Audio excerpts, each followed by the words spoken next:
This program is sponsored by Greco Printing and Imaging, The Brand Barbershop, Crystal Bright Janitorial, Classics and Beyond Auto Gallery, Able Ideas, and Beerhead Bar and Eatery.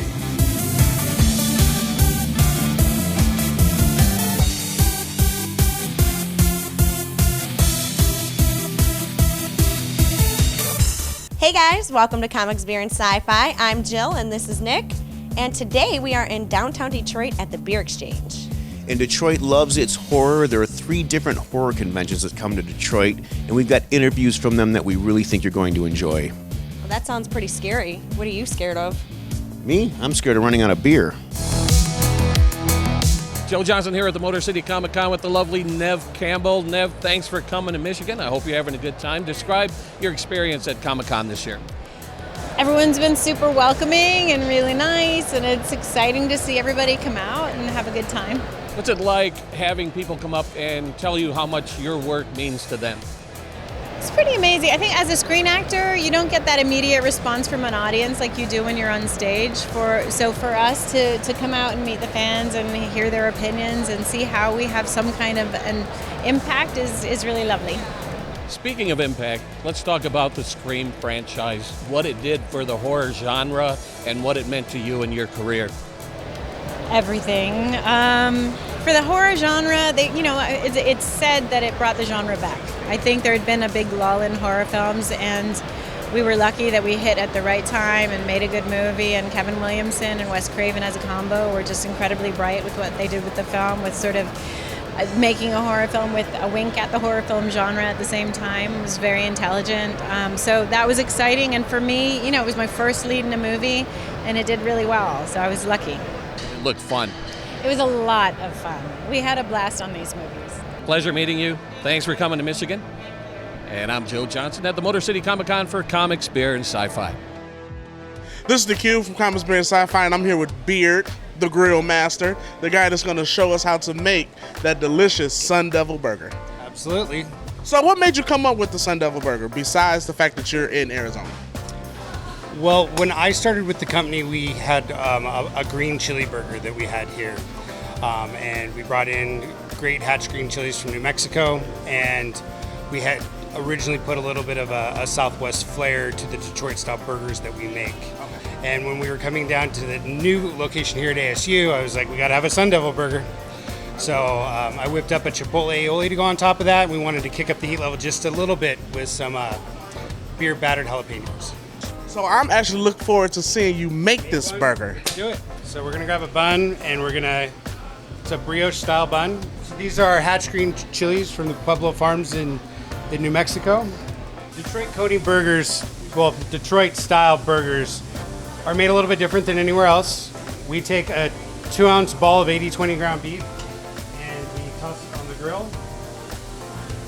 And then what we're gonna do is we're gonna actually smash this down and get it all seared up. I've worked in restaurants and bars for over 15 years, and this is the only place that I've been to that makes burgers this way. It's a phenomenal way of cooking burgers because you get 1, 2, 3, 4, 5, 6 sides instead of a traditional restaurant style burgers that's only going to be seared on both sides. Chocolate up for the way we do things in the Motor City. My mouth is watering already. Just look at that. Oh, and here comes the star of the show. A little bit of bacon. Look at that. Look at that. Throw that down there. We're going to go ahead and grab a little bit of our Chipotle aioli. Top it off with some fried jalapenos.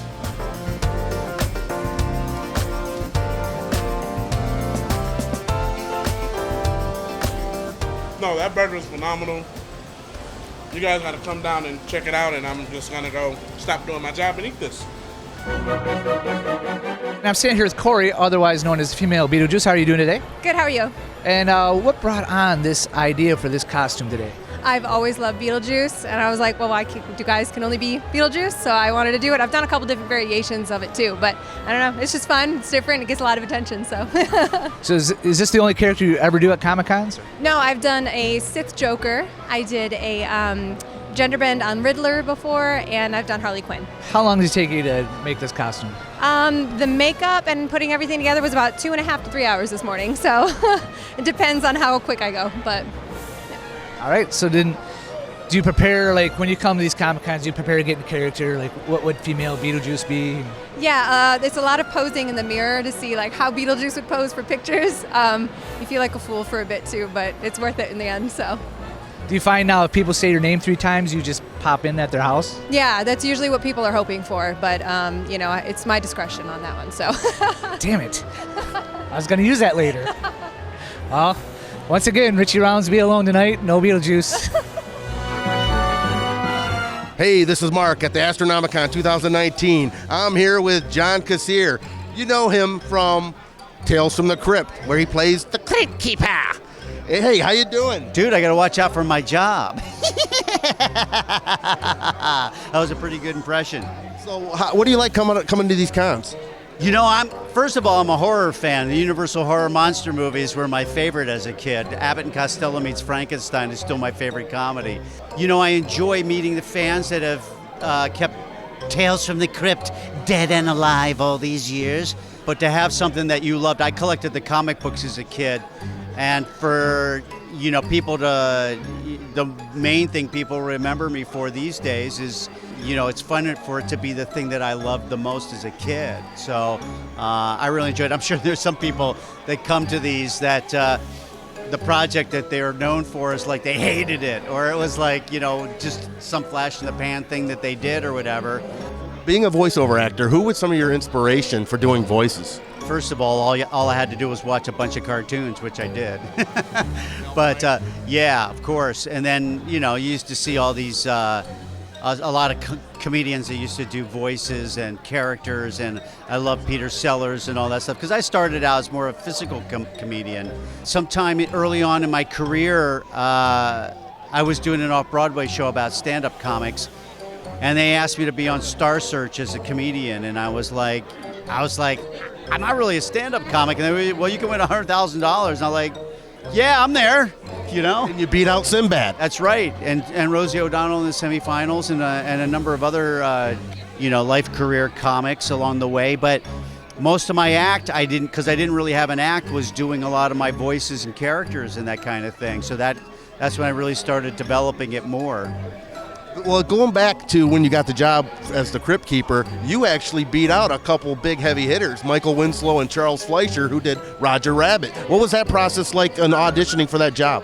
Well, it's kind of funny because, you know, to this day, there will be certain voice actors, big voice actors that go, oh man, I auditioned for that. I wanted that part so bad, you know. But I was doing a series for HBO called First and 10. I played the Bulgarian field goal kicker, Zagreb Shkanuski. And they knew they needed somebody who could do comedy and a good actor, and also could do, you know, create a good voice for the character. And so HBO called my agent and said, you know, can John come down and audition for it? And Kevin Yeager actually had the auditions in his studio, and he was still working on the puppet, you know, creating, he had a couple of different versions of him that he was working on. So I got to see what he looked like.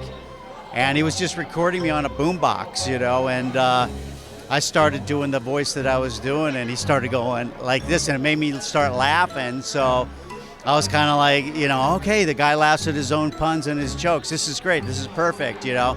And the next day he had me doing it for Joel Silver and Dick Donner in their office, and they gave me the part. So it was really actually kind of a quick process to get the part.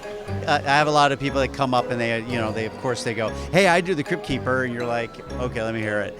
And some of them are like, you know, they do their best.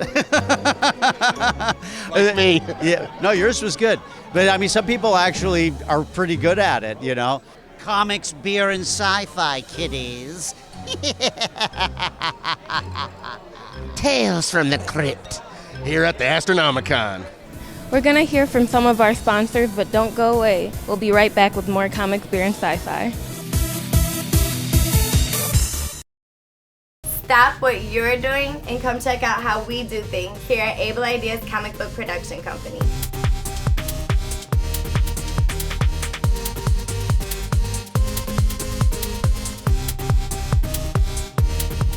Bet we got your attention. Now go to our YouTube channel to subscribe and follow us on social media. Stay tuned for our uncensored DVD coming soon. And for more information, follow us at ableideas.com where your ideas come to life. Here at Crystal Bright Janitorial Services, we provide a full range of cleaning and sanitizing services for our clients. Our daily and nightly services include cleaning and sanitizing, high and low dusting, vacuuming, mopping, and much more. Our specialty services include floor care, carpet cleaning, stripping and waxing, upholstery cleaning, and much more. Our emergency services include COVID-19, flood cleanup, bio-cleaning, and much more. Our expertise in janitorial services is adaptable to any customer enterprise, including corporate commercial offices, medical offices, government municipalities, manufacturing, and much more. We will develop a total quality management plan detailing your specific cleaning requirements, staffing, and expectations. Contact us today to get a free assessment of your cleaning and sanitizing needs. Our #1 goal is to give you a crystal bright smile.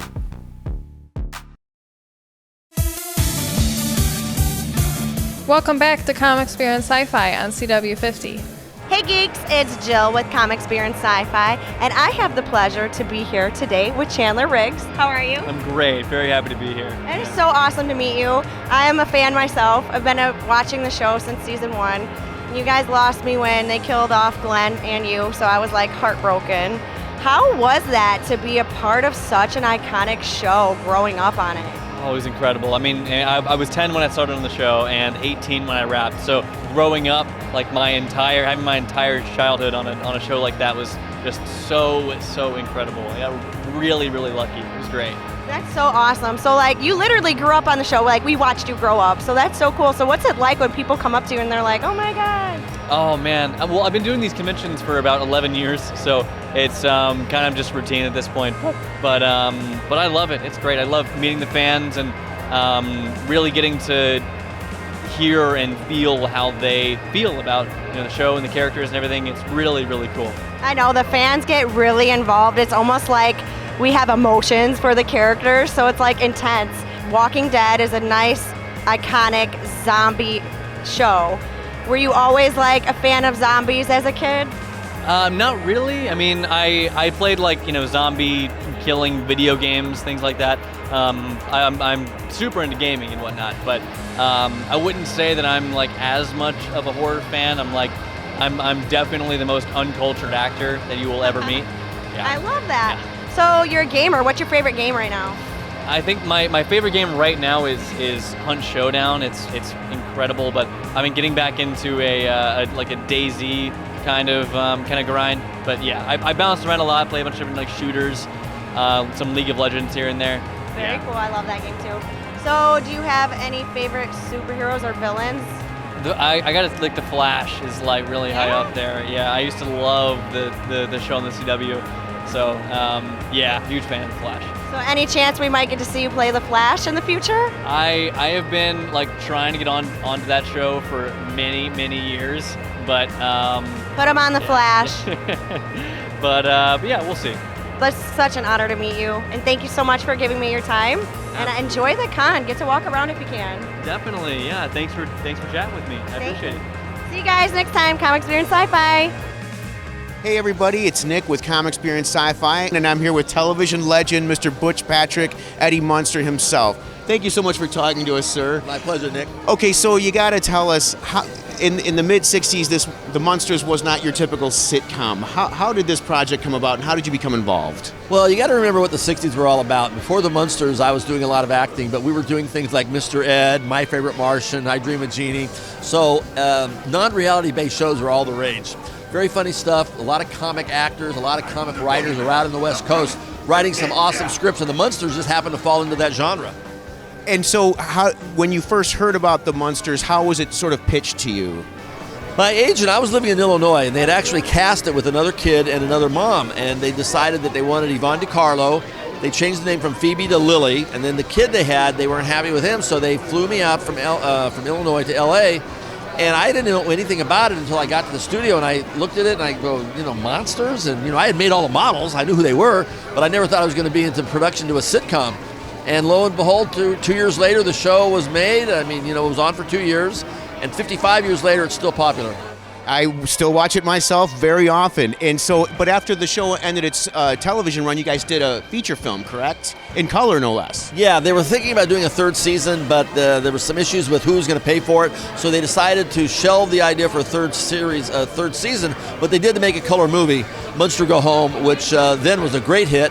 Fred Gwynn and Al Lewis, what were they like? They were actually very similar to their characters. Fred was very reserved, very articulate, very intelligent guy, and Al was very vaudevillian and over-the-top, crazy and cantankerous, and the energy level for Al was through the roof. But together, they were a really great comedy team, and they complemented each other well. They were big stars from Car 54 before the Munster, so they had this chemistry that worked really well as Herman and Grandpa. And how did Yvonne DiCarlo fit into this mix? Well, at first they thought that she wouldn't be a good choice because they thought she couldn't do comedy. And she turned out to be a wonderful choice. Very strong presence, star power to the show. And the fact that she was the matriarch and kept everybody in check was sort of a credit to her acting ability. In terms of makeup, how much of a hassle, or did you mind, or did Fred mind? Obviously, makeup was a big part of getting ready for the day's shooting. Well, at first, the makeup didn't bother me at all. It was those damn little velvet shorts I hated. But I got accustomed to the whole thing, and it worked really well. And in time, we all grew to be quite a TV family. Plus, the makeup was only 3 days a week, so it wasn't too bad. What's your favorite? Do you have a favorite episode or several favorites? That particular one was called Tin Can Man, and Yes. Boris the Robot, and I got jealous of him because he was a grandpa. He was doing everything for Grandpa, so it was like sibling rivalry. But my favorite episodes were Zombo with Louie Nye as the TV host that I thought was real. Hot Rod Herman, because I'm a gearhead, and we introduced the Dragula at the drag strip. Yes. And then, of course, Eddie's nickname, where I grew a beard, because every 10-year-old kid should have a full beard. Paul Lynde as Dr. Dudley was hilarious. Thanks again, Butch, for talking to us. We really appreciate My it. pleasure, Nick. Hey, this is Mark at the Astronomicon 2021. I'm here with Dana Dilorenzo. You know her from Ash vs. Evil Dead, amongst many other things. She's an experienced actress. How you doing, hon? I mean, that's very kind. That's very kind of you to say. I want to give you props. You said my name right. Very few people do. So you already have gold stars. You know this is Sam Raimi, Bruce Campbell country. I know, and I feel very honored to be back here. I was actually, we were all together here. Yeah, to be back in the state where it all happened, it's eerie and magical and all the things that are wonderful. I'm just so happy about it. Can you tell our viewers, how did you get cast in Ash vs. Evil Dead? As you do with auditions, you get auditions, right? And the typical one, this is what was happening, working like a double that night or like till 2 in the morning. And this audition comes in that is, I see it's Evil Dead, and I'm like, which I was a fan of, and I'm like, they're never gonna get this. They're gonna pick like Jennifer Lawrence or something. And I had to learn like 9 pages of dialogue by the next morning. I'm like, I'm never gonna, so I knew I wasn't gonna get it. So I went in there and I did the audition and got a call back, and the next thing you know, I'm standing with Bruce Campbell, seeing if he's taller than me, which he is. I came up to his hips practically. And Sam Raimi's behind the camera, like what you're doing, and I literally, even still in that moment, was like, you know what? This is never gonna go anywhere from here from me. This is where I'm sure it's over for me, but I just wanna enjoy this. I get to screen test with Bruce Campbell and Sam Raimi's behind the camera. And then when they called and said I got the part, I thought it was a joke. I really I couldn't believe it. Of all it's been, it was a long struggle for a long time. So if this is what I got to get, man, it was a dream job in every way. Being covered in blood and getting to play possessed and working with the great Bruce Campbell and Lucy Lawless and Sam. Come on. I would say the best when we all worked together is when Sam directed us for that longer first episode, the pilot. What I loved about it as a fan myself is watching Sam torture Bruce Campbell with that little Lori doll that it ended up being CGI in the show, but Sam had it on a stick, jamming this doll in Bruce Campbell's face, and you like hiding, and Sam is enjoying it so much, and Bruce is like acting in the best way. And I think that moment was just, for me as a fan, like, wow, I'm getting to watch this. And then, that last moment in the trailer when he says groovy, I mean, I still get chills thinking about it. So honestly, that whole thing start to finish, I was like, how great is this to be here? And then getting to work with Bruce, every episode since then, he's the only man who can deliver a one-liner like nobody else in one take, and he gets it every time. And it was just a joy to watch. And then I got to work with, Lee Majors playing his father, the great Lee Majors, and Lucy Lawless, and Ted Raimi. I mean, it was everybody. I mean, I clearly I had a terrible time. Has there been any talk about any possibility of renewing the show? We are doing the Evil Dead video game that we all get to be a part of. So in a way, I just actually recorded the Kelly lines, and I got to say, in a way, it was just exciting to be back in that moment and back in that character. But hey, I'll never say never. And this is Mark with Comic Experience Sci-Fi at Astronomicon with Dana Dilorenzo. Hi, I'm Cash, and you're watching Comics, Beer, and Sci-Fi. Printing your comic books should be an easy and exciting experience. You shouldn't have to break the bank or wait too long to get your prints in your hands or to your fans. At Comics Wellspring, we specialize in printing high-quality comic books and graphic novels at an affordable price right here in the USA. Our quality-controlled environment and super helpful customer service ensure we deliver the perfect prints on time and an excellent experience every time. These are good? So bring your fantastic stories to life and print your comic books with Comics Wellspring. Hey, did you hear we're doing another season? Excellent. Comic Experience Sci-Fi crew, assemble. Comic Experience Sci-Fi crew, assemble. Comic Experience Sci-Fi crew, assemble. Sam, come on, we have to film. No, hold on, I'm just kicking his butt. No! Nick!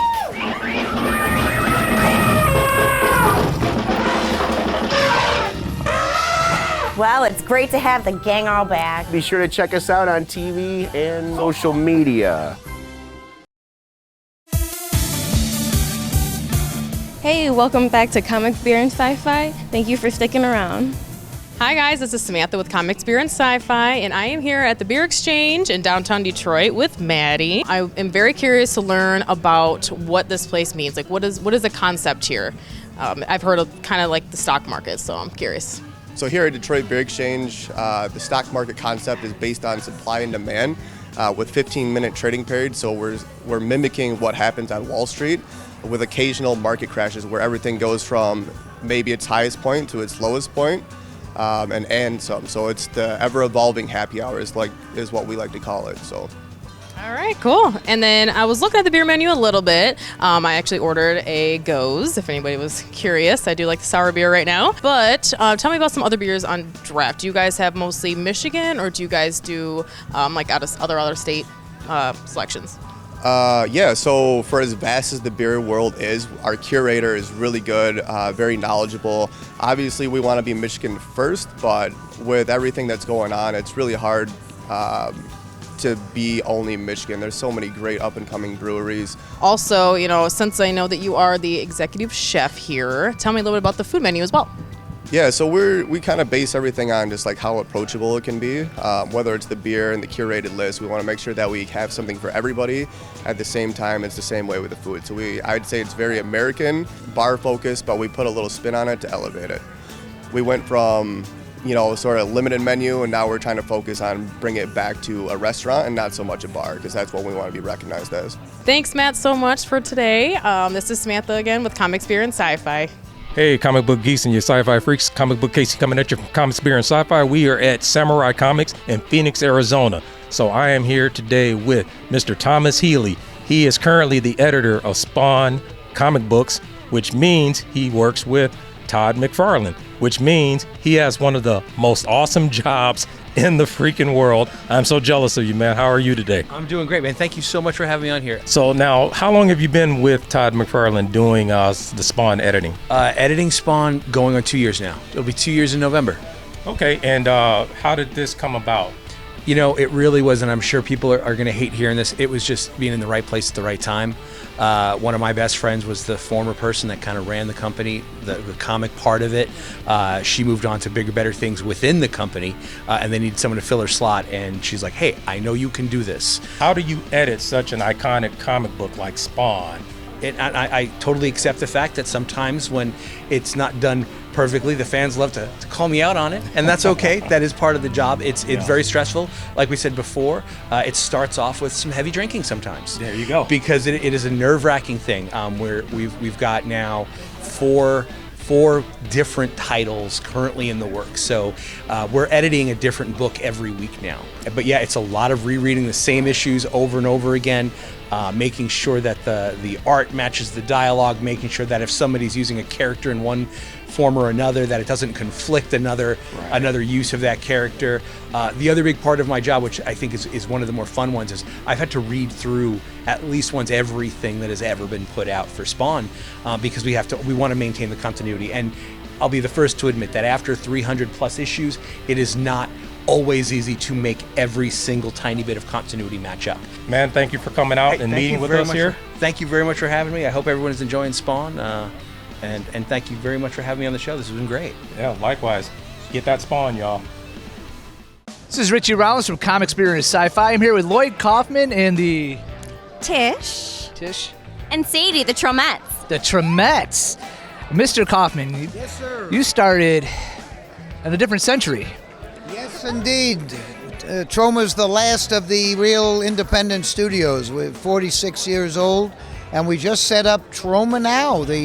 Tell us, Tish, about Troma Now. Troma Now is Troma's streaming service. First month free. Just $5 a month after that at watch.troma.com. Watch.troma.com. And is there censorship, Sadie? 0 censorship. How many movies would you say are on Troma Now? Thousands, and new ones are being added every day. It's good stuff. By the way, may I thank Astronomicon, because they gave me this beautiful shirt. I'm going to turn around. You've been at this for 50 years. 50 years of Troma movies. Yes, very exciting. What keeps you going?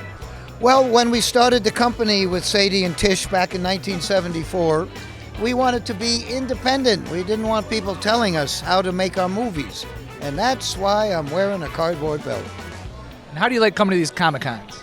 Well, Astronomicon is the best one, but there are many good comic cons. Motor City Nightmares. Yes. That's a good one. It's very much filmmaker fueled. But Astronomicon is, of course, the big one. That's the mother lode. You gave James Gunn his start. Are you shocked or stunned to see how far he's gone? No, I knew that James Gunn was a major talent, the same way I knew that Trey Parker and Matt Stone and Samuel Jackson and Oliver Stone and Thomas Jefferson, Ben Franklin, I knew they were all very talented people.